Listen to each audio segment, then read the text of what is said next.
اگر تم یہ جاننا چاہتے ہو کہ کیا تم بھی وہ خوش نصیب ہو جس کی آزمائش اللہ ان قریب ختم کر کے غیب سے حیران کن مدد فرمانے والا ہے اور تمہاری زندگی کی تمام تر رکاوٹوں کو ہٹا کر ان گنت خوشیاں تمہارا مقدر کرنے والا ہے، تو سنو اس مہربان رب سے جو زمین و آسمان کو ایک حق کے ساتھ جس نے پیدا کیا اور وہ اپنی مخلوق کے حالات ضروریات سے ہر لمحہ باخبر ہے۔ اللہ تعالیٰ خود قرآن پاک میں فرما رہا ہے، اور حقیقت تو یہ ہے ہم نے انسان کو پیدا کیا ہے اور اس کے دل میں جو خیالات بھی گزرتے ہیں ہم ان سے خوب واقف ہیں۔ اس کے نشانیوں میں سے وہ تمہیں خوف اور امید دلانے کے لیے بجلی دکھاتا ہے، بارش برساتا ہے، پھر زمین کو اس کے مر جانے کے بعد زندہ شاداب کر دیتا ہے۔ کل والوں کے لیے ان باتوں میں بہت سی نشانیاں ہیں، اور اگر آج تمہاری زندگی میں کوئی تکلیف ہے یا جو برائیاں تمہارے ساتھ ہو رہی ہیں اور کسی طور پر تمہاری آزمائش ختم نہیں ہو رہی، تو یہ دو باتیں ضرور جان لو۔ ایک طرف تمہاری مجبوریاں اور زمانے کی سختیاں،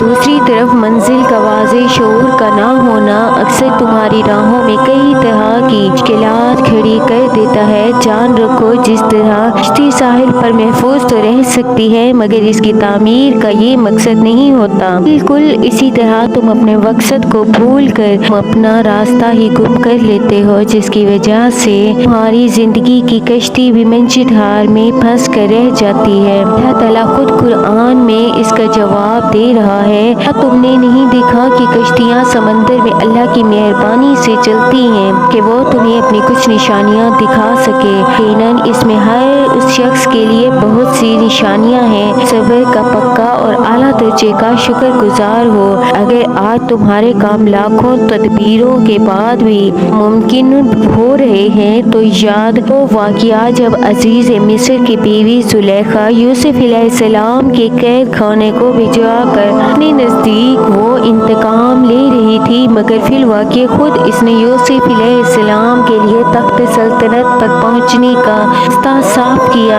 اور اپنی اس تدبیر سے خود اپنی ذات کے لیے شرمندگی کے سوا کچھ نہ کمایا۔ یاد رکھو اللہ جسے گرانا چاہتا ہے اسے کوئی تدبیر سنبھال نہیں سکتی۔ دنیا جسے گرانا چاہے اللہ اسے اٹھانے کی صورتیں نکال کر بلند مقام پر فائز کر دیتا ہے۔ رکھو نہ تو کوئی خدائی مشیتوں سے لڑنے میں کامیاب ہو سکتا ہے اور نہ ہی کسی کی زور آزمائی یہ ناکام بنا سکتی ہے۔ اللہ تعالیٰ خود قرآن پاک میں فرماتا ہے کہ خدائی میں کوئی اپنے زور پر غلبہ حاصل نہیں کر سکتا، وہ اٹھانا چاہتا ہے وہی اٹھتا ہے، اسے وہ گرانا چاہتا ہے وہی گرتا ہے۔ اگر آج تمہاری زندگی میں کوئی کوشش ناکام ہو گئی، تمہیں لگتا ہے کہ تم مسلسل کسی گھاٹے یا تکلیف میں ہو، یہ کریم صلی اللہ علیہ وسلم نے فرمایا مومن کے ہر معاملے میں نفع ہی نفع ہے۔ گیا وہ کیسے؟ حضور صلی اللہ علیہ وسلم نے فرمایا اگر مومن پر آزمائش ڈالے تو وہ صبر کر کے اللہ سے پا لیتا ہے، ان کا تو ہر معاملہ ہی خیر کا ہے، جو بھی خیر پہنچتی ہے وہ تمہارے رب کے فضل سے پہنچتی ہے۔ اگر کوئی آزمائش آ جاتی ہے تو وہ اس کی حکمت کے تقاضے کے تحت آتی ہے، پھر تم پر کوئی مصیبت واقع ہو جائے تو ہرگز بے صبری کا مظاہرہ کر کے امت کو بے جا کمزور مت کرنا۔ یہ اللہ نے کوئی رات ایسی نہیں بنائی سحر نہ ہو۔ اب دیکھو جب اللہ تمہاری آزمائش ختم کرنے لگتا ہے تو تمہیں کچھ حیران کن نشانیاں ظاہر کرتا ہے، جن میں نشانی یہ بھی ہے کہ وہ تمہارا دل یکسو کر کے اس کی طرف جوا دیتا ہے تمہارے لیے نجات ہے، اس کو اختیار کرنے کے بعد کسی دوسرے راستے کی طرف آج بھی نہیں ہونے دیتا، کیونکہ جب تمہاری سوچ تمہاری پسند اور ناپسند دار اور بلند معیار کے مطابق ہو جاتی ہے تو